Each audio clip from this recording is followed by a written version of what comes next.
بسم الله الرحمن الرحيم. ما هي وظائف الكلى وما هي علامات الوصول إلى مراحل عجز الكلى وما هي طرق علاج عجز الكلى بصورة نهائية؟ وظائف الكلى تبدأ بموازنة مادة السوائل في الجسم وطرحها عن طريق الإدرار، وأيضا بموازنة كمية الأملاح والمواد السمية الناتجة عن الأيض الغذائي وتصفية وتنقية الدم الجسم بصورة مستمرة، حيث تستطيع الكلى تصفية ما يقارب 180 لتر يوميا من الدم خلال 24 ساعة.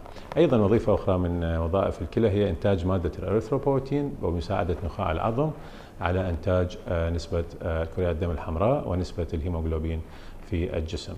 وظائف أخرى هي السيطرة على تنظيم ضغط الدم في الجسم عن طريق الكلى وعن طريق أنزيمات وهرمونات الكلى، وهي تكون مسؤولة عن ذلك. أيضا الكلى أيضا تدخل في إنتاج مادة أخرى، وهي مادة أخرى من مشتقات الفيتامين دي التي تساعد على سحب الكالسيوم من الجهاز الهضمي وتنظيم حركة المعادن في العظام.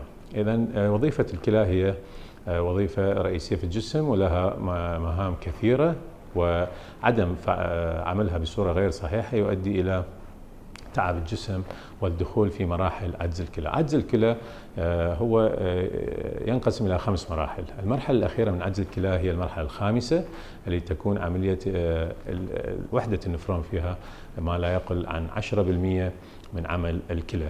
في هذه الحالة يجب على المريض اختيار طريق علاج الكلى حسب حالته الصحية طبعا وحسب تقييم الأطباء.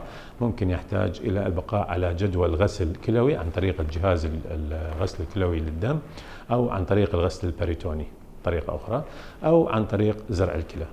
فإذا كان الطريق عن طريق الجهاز الغسل الدموي فهو جدول غسل دموي عن طريق وضع سوندا أو في احنا نقول كانوله طويله او سوندا في الدمارات الرئيسيه او الشرايين الاورده الرئيسيه في الجسم، وربطها عن طريق الجهاز وعمل الغسل الكلوي بصوره مستمره، وجدول يحتاج من بين غسلتين الى 3 غسلات في الاسبوع، او عن طريق الغسل البريتوني وهذا يمكن شرحه في فيديو اخر، او عن طريق زرع الكلى عن طريق متبرع، شخص متبرع باعطاء كلى بعد مطابقه النسيج ومطابقه الدم بين المتبرع والمستلم، وعمل عمليه زرع كلى للمستقبل.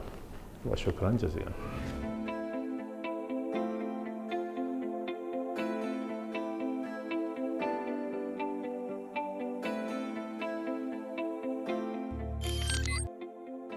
میهرەبانی دڵسۆزی و لێزانی